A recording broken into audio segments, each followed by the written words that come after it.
saaxiibayaal soo dhawaada dhammaantiin ku soo dhawaada Dhigaal Academy waxaan halkan ku baranaynaa high probability trade-ka waxa uu yahay meelaha aan ku sugno suuqa in uu noo yimaado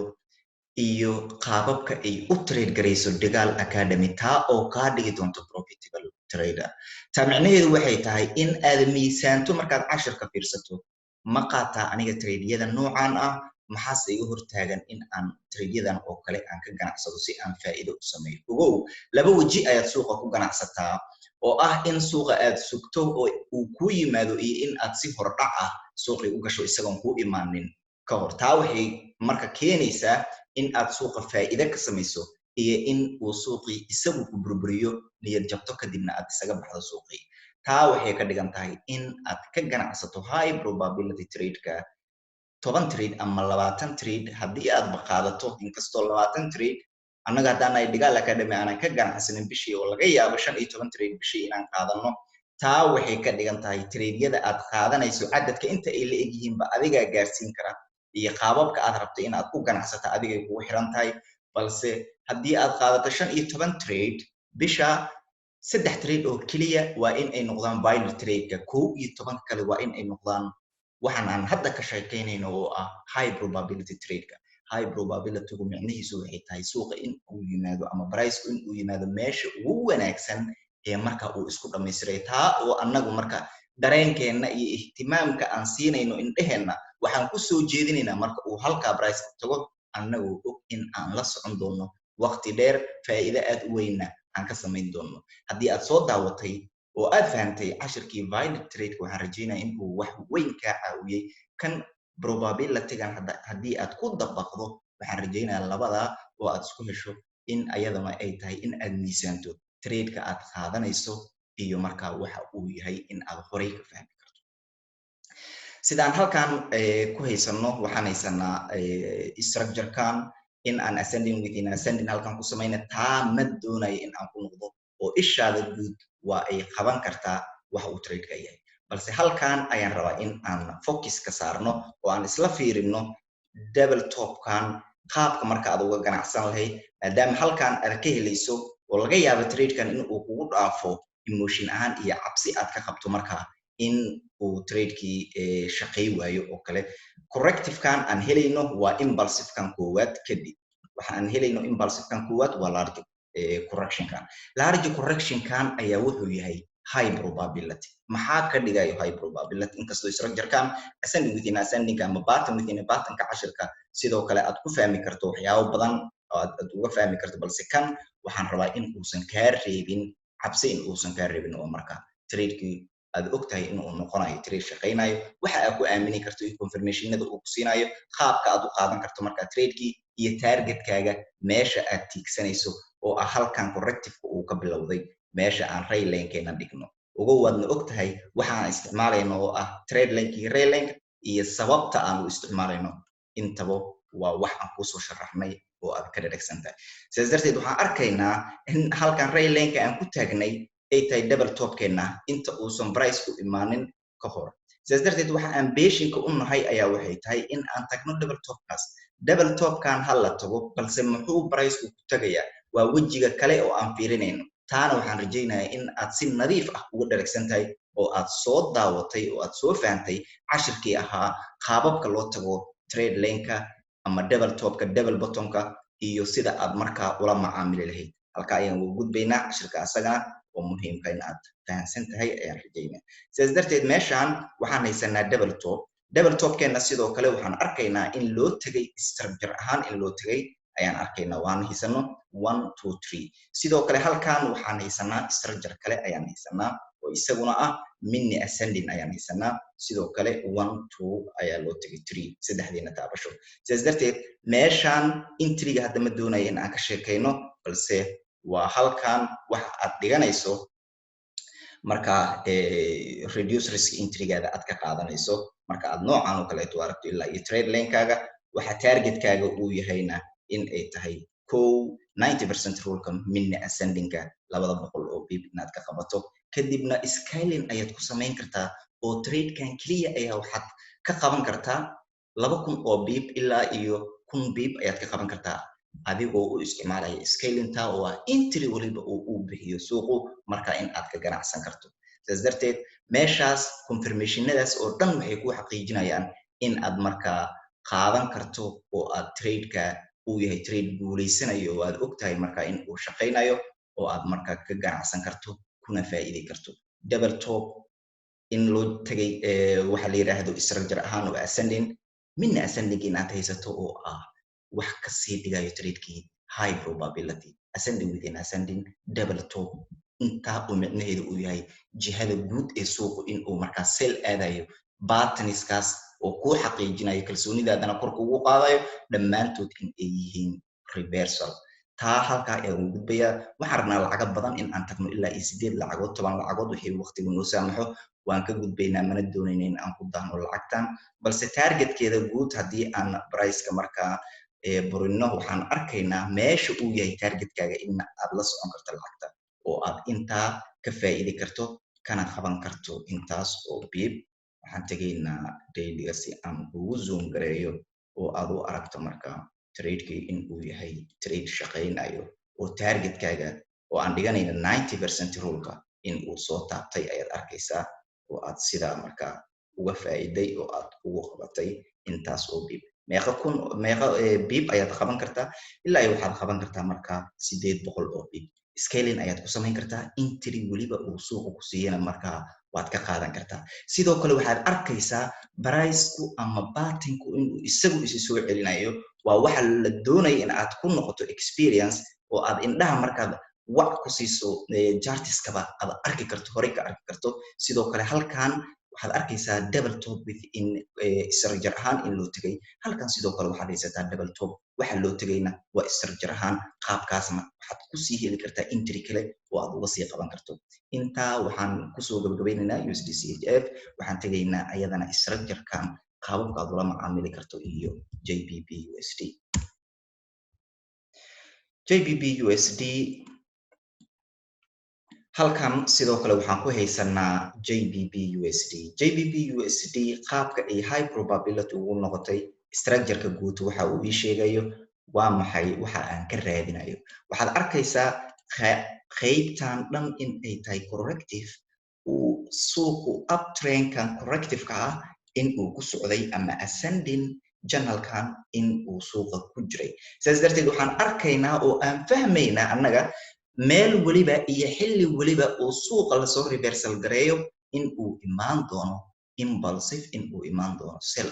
si aan marka impulsive-kan u qabanno dareenkeennana ugu soo jeedino trade-kan waxaan ka dhiganaynaa trade aan sugayno oo aan patient u nahay kuna dabaqayno markaa istiraatiijiyadeenna annagoo ka raadinayno in uu noqdo high probability trade gashanaynana inta uusan isdhamaytirin price-ka oo aan ugu jirno waxaa la yidhahdaa patientka in aan waldi kastigeena aan gelinayno si markuu noogu yimaado price-ka aan uga ganacsano ee meelahan isagoo joogo suuqi in aanan ku degdegin sidaas darteed waxaan dhiganaynaa rayline-keenna ayaan dhiganaynaa si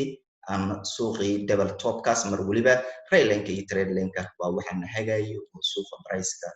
meesha uu markaa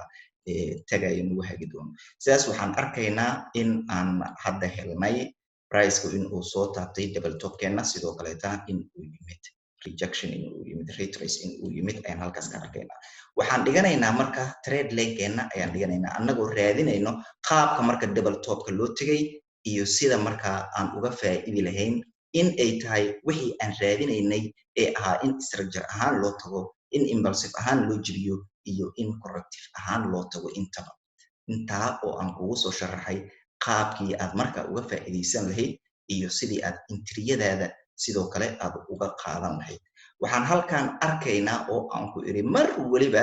impulsive-ka koowaad ee dhaco tight flag-giisa waa midka ugu faa'iidada badan intaanan u gudbin halkan waxaan haysanaa rayline-keenna oo double top waxaan haysanaa structure ahaan in loo tegay ascending halkan waa section 2 marka labadan qaabkan oo kale ay isku qabtaan oo aad sugaysid tajkaada saddexaad taa waxay ka dhigan tahay in aad halkan ka dhigayso section 2 taa oo aad ku soo fahantay cashirkii ahaa saddexda taabasho iyo suuqa qaababka marka section 1 aad u isticmaalayso iyo marka aad 1 kaliya isticmaalayso ama hal taabasho marka aad ka dhigayso iyo labada taabasho marka ay israacaan oo aad hal taabasho ka dhigayso taana in aad fahantay ayaan rajaynaa maadaama aanan doonayn inaan intriga ka sheekeeyo balse halkan waxaan arkaynaa oo aan rabaa keliya intrigaaga riski intriga haddii uu ku dhaafo oo aad riski intrigan qaadan weyso in aad qaadan karto markaa reduce risk intrigan in aad qaadan karto ayaad halkaa ayadana kaaga soo baxaysa reduce risk entry meeshan sidoo kale waxa waaye waa qaab aad sida ugu wanaagsan oo ugu macquulsan aad u qaadan lahayd trade-kaaga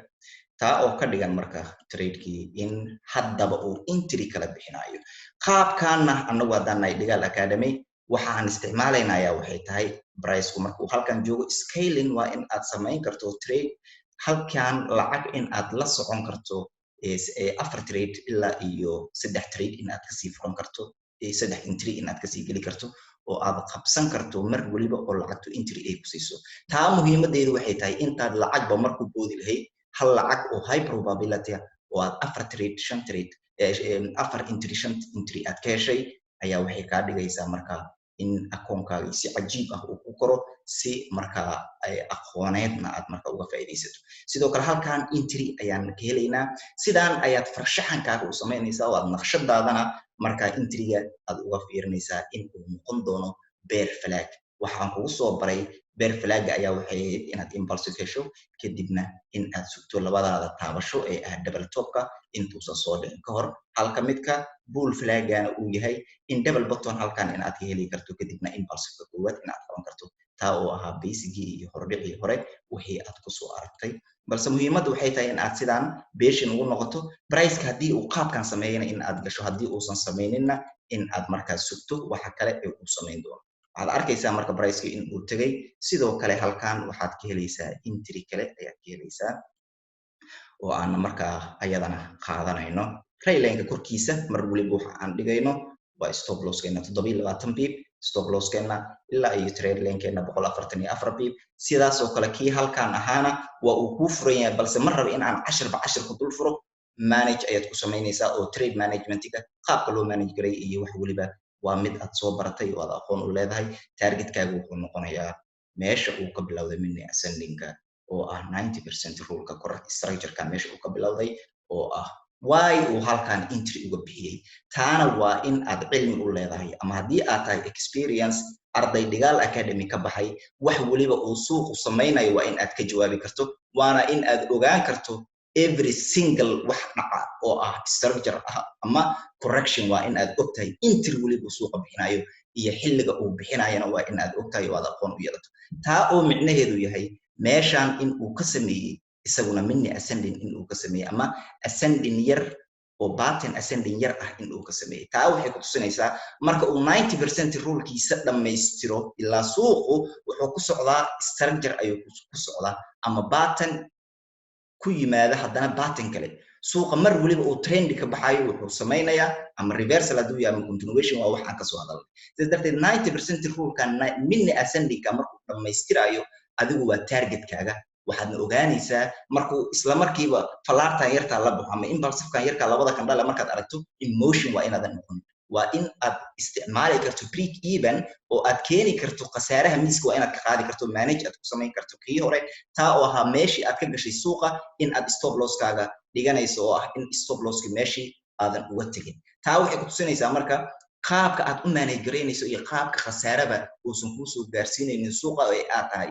ay tahay in aad mar waliba ka taxadirto sidaas darteed mar labaad ayaan intrigeena ka qaadanaynaa annagoo og 90% rule-kiisii in uu dhammaystiray mini ascending-ka taa waa baligaraynaynaa price-ka waxaana arkaynaa markaa in uu si cajiib ah price-ka ku socdo oo aan markaa ka qabanayno wixii aan u baahnayn oo mar waliba entry ayuu bixinaya haddii aan helno entry kale nin kastoo back testing noqonayso oo aan doonayo lacaga kale in aan haddana sii fiirino ma doonayn inaan isku sii mashquulino balse waa muhiim ayay ku tahay markaad aragto corrective-kan waxaad ogaanaysaa suuqii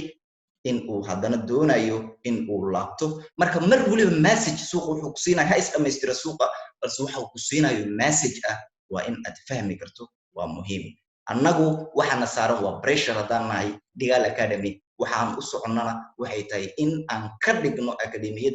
akademiyada ugu wanaagsan ee haddii aad ka qalin jebiso noqonaysid traderka isku kalsoon nafsadiisa oo aan cid dambe wax weydiinin suuqan iyo message uu ku siinayana in aad mar waliba fahmi karto taa ayaa waxay naga dhigaysaa candle waliba iyo structure waliba why uu ku yimid in aan sharaxno in ay muhiim noo tahay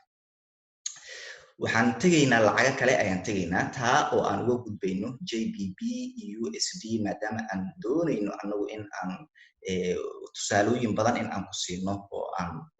soo gudbino lacaga kale oo iyaguna structure-ka noocan oo kale ah sameeyay iyo qaababkii markaa aad ula dhaqmi lahayd waxaan tegaynaa waan mar labaad waxaan tegaynaa waan isla fiirinaynaa Euro JBP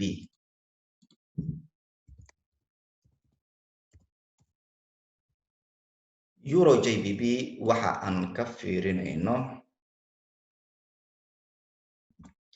Euro JBP waxa aan ka fiirinayno waa maxay Euro JBP iyo qaababka markaa aan anagu u analyze garayno suuqa beeshinka aan u nahay iyo waxa aan markaa ka fiirinayno waxaan arkaynaa halkan tradekan meeshan in uu yahay high probability area waxa ka dhigayo high probability-ga ayaa waxay noqonaysaa in aan haysano 1 2 3 4 taabasho sida ay afartan taabasho ku timid waxa weeye anagoo sugaynay markii hore saddexda taabasho kadibna in aan suuqii raacno impulsive-ka markuu yimid waxaan arkaynaa corrective ahaan in uu yimid taa oo ka dhigan bilcagsigii double topkii iyo structure ahaantii markii horeba aan kuu soo sheegnay qaababka loo tago double bottomka ee ahayd in corrective ahaan loo tago structure ahaan iyo in impulsive ahaan loo tago sidaas darteed markaad halkan intrigaada ka hesho waa halkan ka qaadato maadaama aanan intriga hadda sharaxaynin waxaan arkaynaa in targetkaagu marka uu noqonayo halkee ayuu targetkaagu noqonayaa waa muhiim meesha targetkaaga aad dhigayso waxay noqonaysaa 1 oo ah possibility-ga probability-ga oo ah halkan in uu soo taabto taa micnaheedu waxay tahay annagu why aanan u isticmaalaynin support and resistance iyo waxyaabaha aan uga fogaanayno support resistance-ga ayaa waxay tahay haddii aan halkan ku taagno raylankeena waxaan arkaynaa meeshan oo aan ignore garayno for example trade lane-keena ayaan ignore garaynaynaa waxaana dhiganaynaa support and resistance ayaan dhiganaynaa inkastoo aan doonaynin inaan cashir kale ku dul furo haddana waxaad arkaysaa meeshan in ay noo tahay annagu resistance in ay tahay for example resistance in ay tahay 1 2 waxaad sugaysid waa 3 kadibna in uu soo dhaco taa annagu why aanan u isticmaalaynin waxaan ognahay support iyo resistance-ga in ay ahayn istiraatiijiyad annagu aan ku ganacsano balse xushmad aan u hayno dadka ku ganacsado support iyo resistance-ga kaliya waxaan isticmaalaynaa ayaa markaa waxay tahay raylankeena in aan halkaa ku taagno oo aan meeshan possibility-ga uu noo yahay balse aysan ahayn probability sidoo kale waxa aan isticmaalaynaa ayaa waxay tahay trade lane-keena annaga uu ku taagayno 1 iyo 2 taa oo ka dhigan in halkan suuqa aan ka sugayno probability-geena in uu yimaado halkan ay ka sugayaan dadka isticmaalo support iyo resistance-ga meeshan in uu suuqa tago kadibna in uu soo dhaco oo jihadii sell-ka ahayd marka ay u soo raacaan taa oo ka dhigan marka in dhammaanba aan kala isticmaalayno laba istiraatiijiyadood oo kala duwan halkan ayaad ka qaadatay trade-ka ilaa iyo targetkaaga oo ah raylanekaaga meesha uu ku taagan yahay waxay kuu noqonaysaa 1000 bip ilaa iyo probability-gaada 1200 bip muhiim ma aha halkan waad ku xiran kartaa profitkaaga oo waa targetkaaga ilaa iyo raylankaaga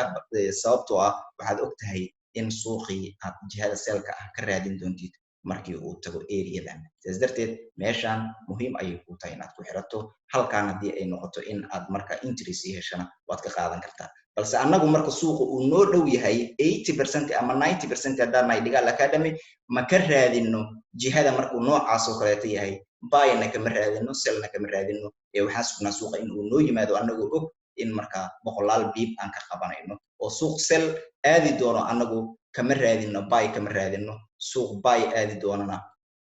kama raadino sell kama raadino taa oo ah short term in aad ku fikirtid adiga isla markiiba wax yar oo marka bibis ah ayaan la baxayaa muhiimadu taama marka waan balay garaynaynaa price-ka annagoo fiirinayna qaabka markaa waxaad arkaysaa uu u tagay trade lane-kaaga oo ah saddexdaada taabasho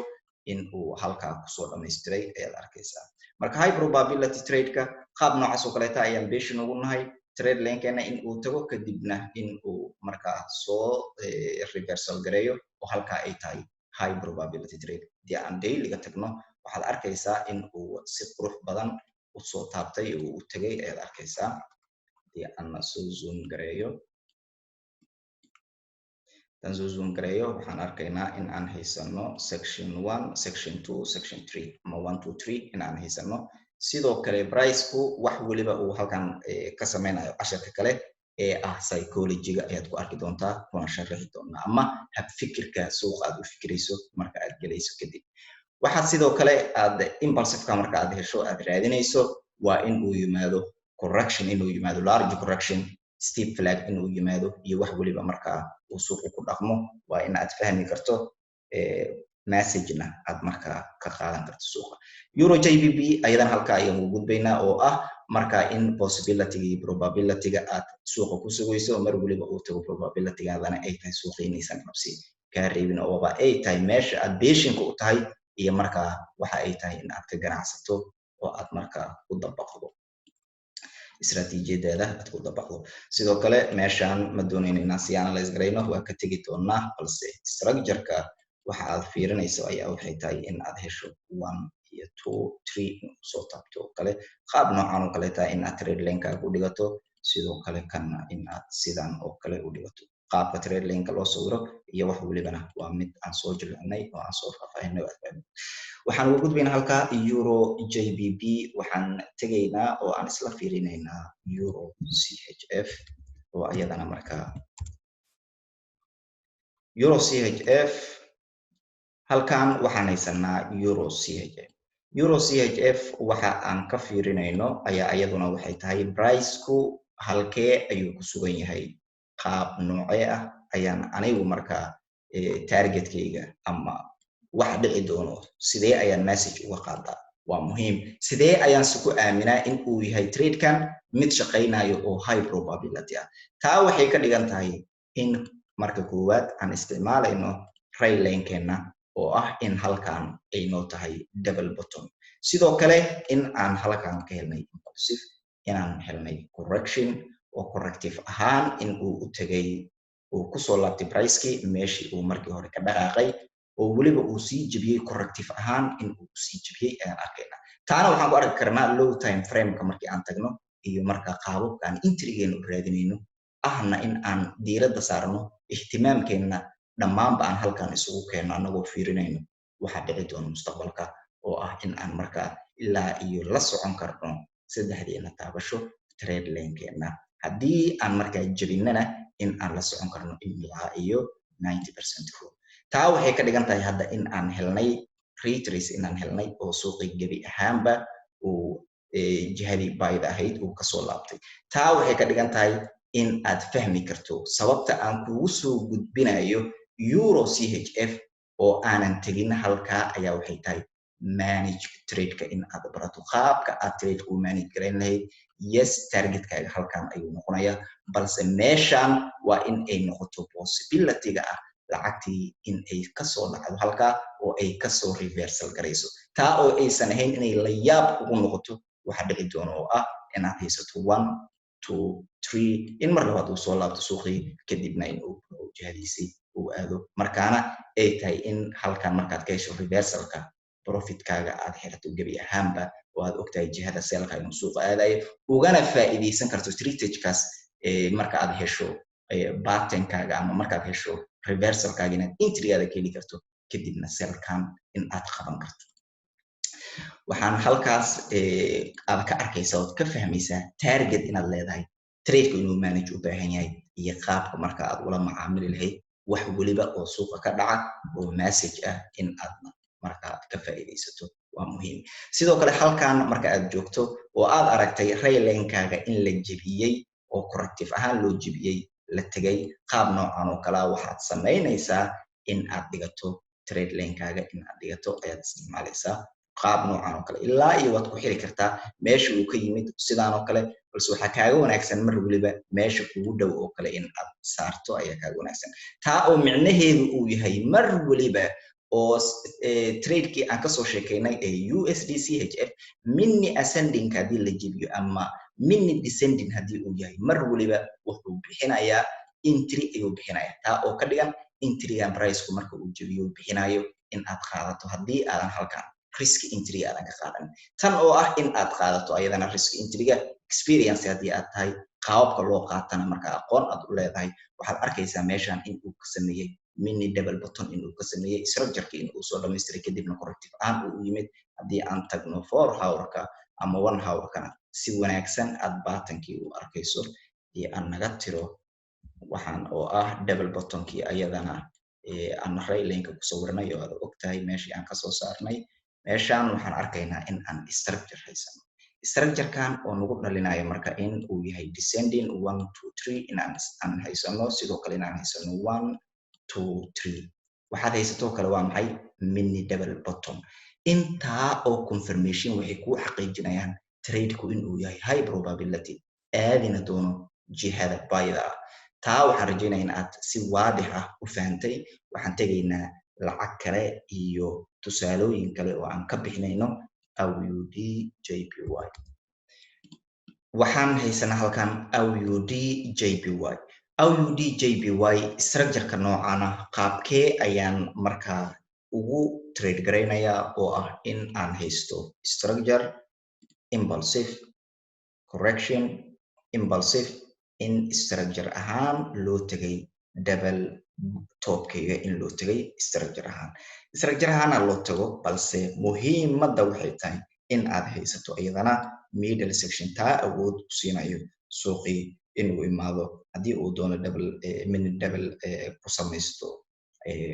top halkan kadibna in aad hesho impulsive-kan at least in aad la socoto meesha ay tahay corrective-ka inuu ka bilowday waad ogtahay halkan in ay tahay batanka meesha uu ka bilowday sidaana marka aad ku manage garayso mar walibana stop loss-kaada aad soo burjiso oo aad lacagtii scaling-na ku samayso mar walibana trade-ka entry-ga uu kale uu ku siiyana in aad marka aad ka qaban karto taa waxaad arkaysaa in marka trade-kii uu yahay trade sida in uu 3 taabasho buuxiyey haddii uu halkan soo laabto uu double top soo sameeyana haddii uu taabto uu double top soo sameeyo halkaana in aad ogtahay in aad la socon karto oo aad markaa aad ka faa'iidi karto sida halkan kaaga muuqato haddii aan 4 hour ka tagno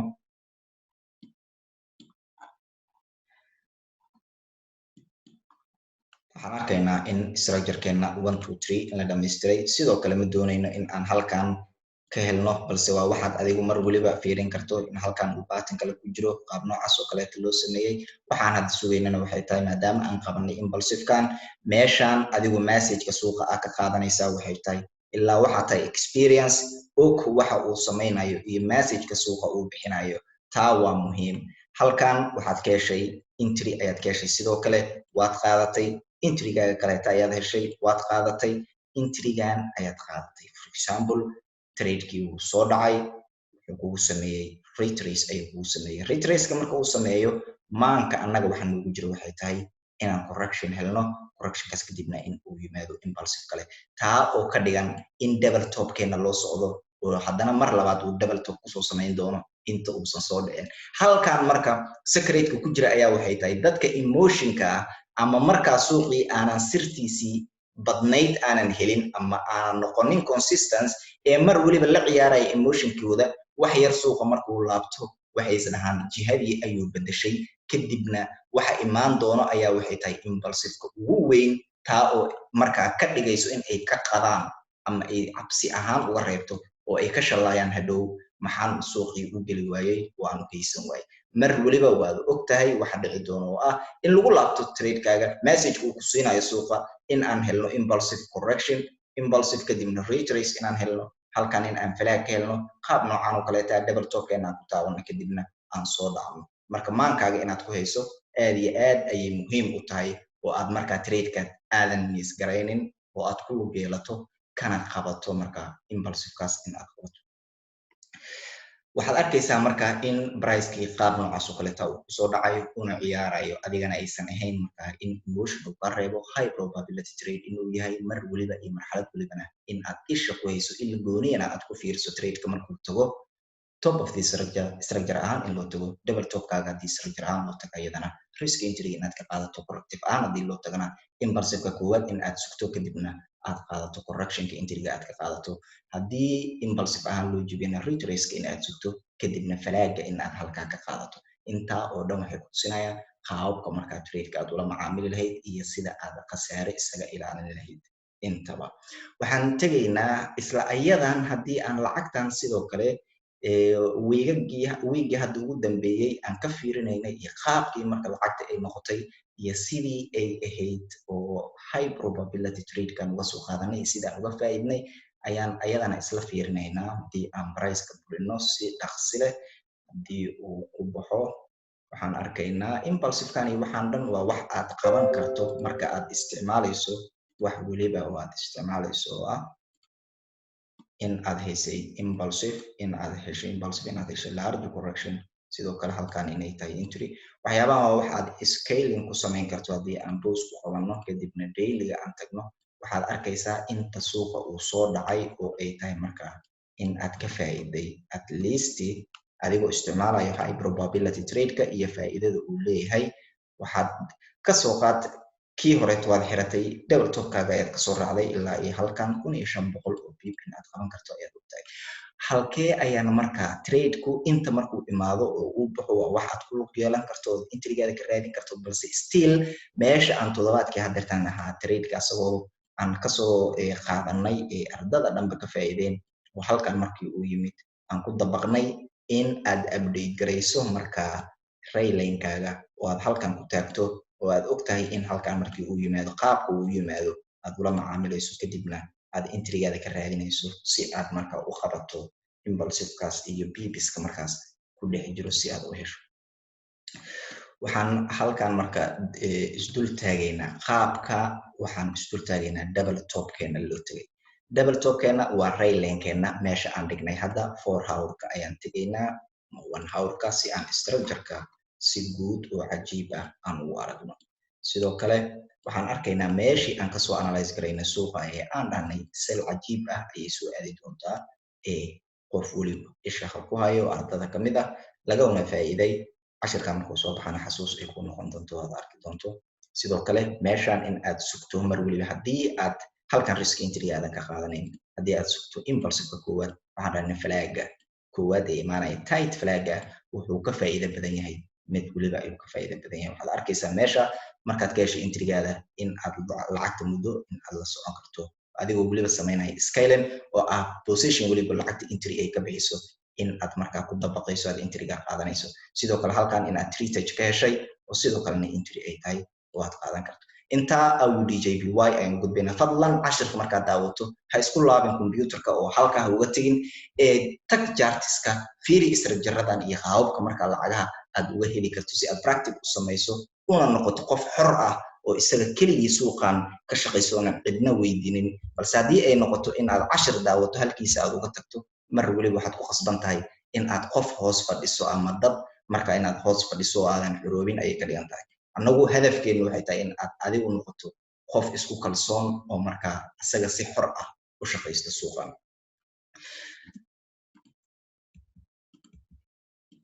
halkan waxaan haysanaa AUD NCD AUD NCD qaababkee ayaad mar waliba u fiirinaysaa structureka marka uu halkan marayo for example halkan ayuu joogaa structureku waxa aan raadinayno annagu waxay tahay in aan halkan haysano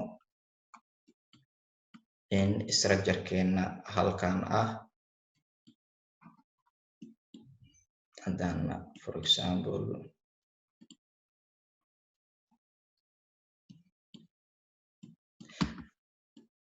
halkan waxaan haysanaa negative retouchkeena ayaan haysanaa 1 2 3 sidoo kale halkan waxaan haysanaa weegan meesha uu ka yimid ayaan ama weegan meesha uu ku dhamaaday ayaan waxaan dhiganaynaa trade lanekeena sidoo kale halkan waxaan nagu siyaadinaya kalsoonida ayaa waxay tahay middle sectionkii waxaan haysanaa patternka waxaan haysanaa section 1 section 2 section 3 waxa aan sugayna ayaa waxay tahay markaa in priceka halkan aan ka helno neckline-kan haddii uu jabiyo qaab noocan oo kaleeta in aan head and shoulder oo kale u isticmaalno halkan kadibna aan soo qaadano impulsive-keenna waxa kale oo aad sugaysidaa waxay tahay in aad halkan ku laabato rayline-kaaga oo aad halkan ku taagto aad og tahay meeshaan in uu suuqii haddii uu kusoo laabto ay tahay high probability area taa oo ka dhigan markaa impulsive-kaas quruxda badan in aad qabato waana sababta Dhigaal Academy aysan la yaab ugu noqonaynin mar walibana baatanka marka ay ku trade garaynayso balse halkan oo ah message waxa uu suuqa ku yimid oo aan ka fiirinayna ayaa muhiim ah sidoo kale halkan in lagu laabto mar labaad uu tago qaab noocan oo kaleeta in aan helno double topkeena sidoo kaleeta structure-keena in aan helno kadibna in aan soo sell garayno aan markaa jihada sellka waana waxa Dhigaal Academy ay uga duwan tahay akademiyadaha kale ee ah farshaxanka isagoona bilaabanin baatanka in aad sawiri karto ogaana karto waxa dhici doono iyo waxa ay yihiin taa waa muhiimada koowaad waa taa markaa iyo aan beli garayno price-ka waxaan arkaynaa double topkeennii in la tegay haddii aan 4 hour ka tagno kale waxaan ku sawiraynaa meesha aan iska tirno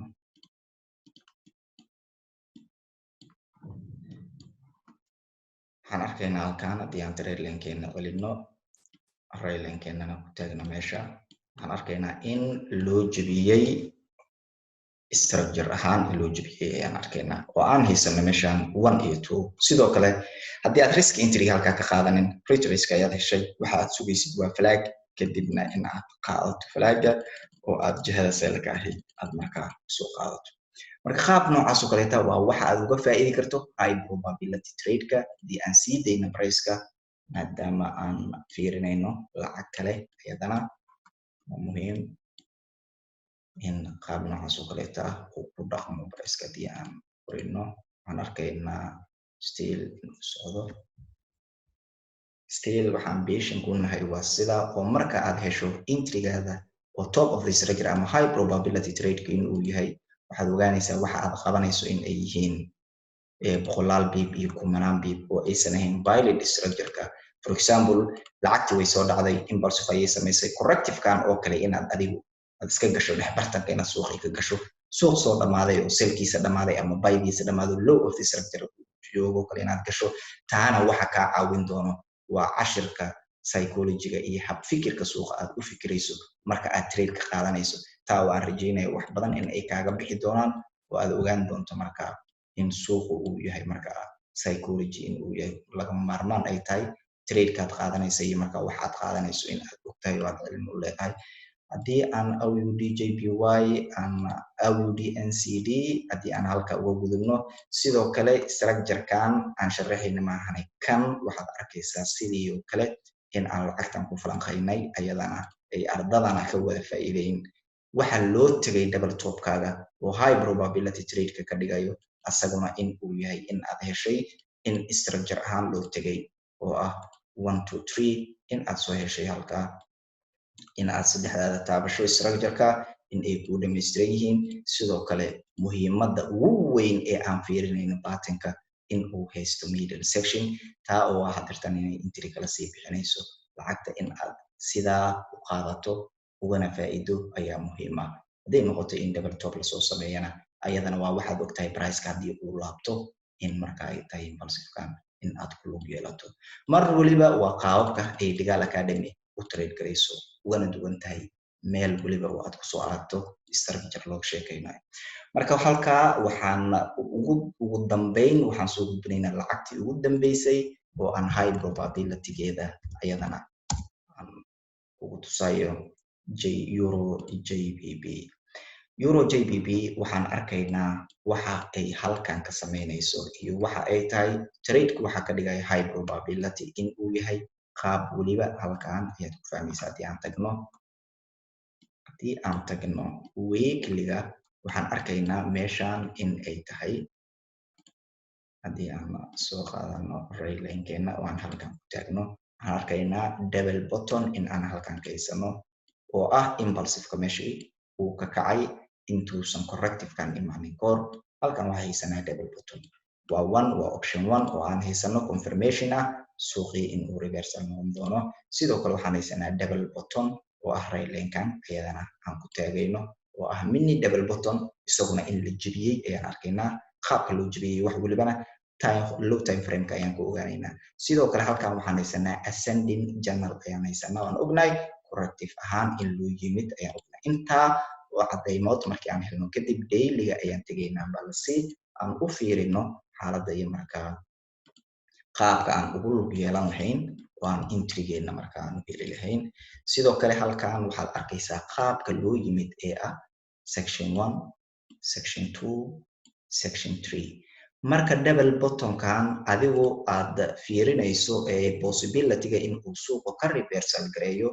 waxaad arkaysaa qaabka loo jebiyey ee ahaa double topka aan kugu soo tusay bilcagsigeeda intana in loo jebiyey structure ahaan. sidaas darteed hadda uma baahnin rayleenkan oo waa tiraynaa. rayleenka marka aan tirno waxaan arkaynaa structure ahaan in loo jebiyey 1 2 3 inaan haysano. sidoo kale inaan haysano halkan 1 inaan haysano 2 sidoo kalena 3geena oo ah haddii aan reversal ka helno possibility-ga aan ku manage garaynayno trade-keena in mar labaad uu yimaado ama uu jebiyo uu trade lane-kan 1 2 3gaas oo dhammaystiro. haddii aan halkan soo zoom gareeyo waxaan arkaynaa in aan haysano weekly-ga haddii aan tagno price-ka si wanaagsan u soo zoom garayno 1 minute si aan u laabano aan iskula soconno. attention-gaadana meel kale ha geynin fadlan. halkan soo fiiri waxaan haysanaa 1 waxaan haysanaa 2 waxaan haysanaa 3 oo ah haddii price-ku aan heli lahayn halkan in uu yimaado taa oo ka dhiganba high probability trade in uu kalsoonidii aad iyo aad anagu ay nagu sii siyaadayso oo ah markaa in aan soo dhammaystirno 90% rulkiisa oo ah corrective-ka meesha uu ka bilowday. inta taa ayaan ugu gudbaynaa balse trade-ka in uusan kaa fakanin adiga aqoon la-aan aysan kaa celinin meel waliba uu ka reversal garaynayana aqoon in aad u yeelato waa muhiimadda iyo waxa aad markaa aad uga duwanaanayso traderada kale oo aad markaa profitable trader aad u noqon doonto. sidoo kale structure ahaan in loo jebiyey ayaan arkaynaa 1 2 waxa aad markaa ka qaban karto trade-kaas ayaa waxay tahay ilaa iyo 1000 biib. 1000 biib ee lacagtu ay baxday waxaan ku falanqaynteenii isbuuclaha ee aan lacagaha dhaqaaqa samaynayo markaa iyo qaababkaad uga faa'iido lahayd. waxaan rajaynayaa ayadana haddii ay suuragal noqoto in aan maadaama ay tahay cashirkii lacagta ugu dambeysay aan ku falanqaynayno aniga oo falanqaynayo oo waxaan ku tusi doonaa in ay 2000 oo biib oo targetkaaga ilaa iyo halkan ah in aan ku falanqaynayo lacagta ilaa iyo targetkaaga in uu halkan yahay oo aad fiirinayso. marka reversalka halkan ayadana inaad maanka ku hayso oo ah structure-ka waxaad soo baratay ascending within ascending oo ah marka aan kugu soo sharaxay cashirkii ka horreeyay kan USD CHF JBP USD oo aan isla cashirkan ku falanqaynayna dib ugu laabo mini ascending-ka in la dhammaystiro taa oo ah mini ascending-ka marka la dhammaystirayo in aad heli karto reversal oo ah markaa in structure la dhammaystiray la yaabna aysan kugu noqonin. sidoo kale halkan waxaan haysanaa descending within descending oo ah pattern ku dul samaysmo pattern kale marka descending-ka large descending-ka markuu ku dul samaysmo mini descending-ka markuu ku dhammaystirmo oo aan haysano descending within descending markaan helno in la dhammaystiro 90% rulka descending-ka waxaan ogaanaynaa markaa in ay tahay meel uu suuqii reversal ka samayn karo. waana sababta uu soo reversal gareeyay oo aysan la yaab kugu noqonaynin markaad tahay qof experience iyo market structure-kana khabiir ku ah wax waliba oo dhaco iyo waxa ay ku dhaceen inaad soo saari karto.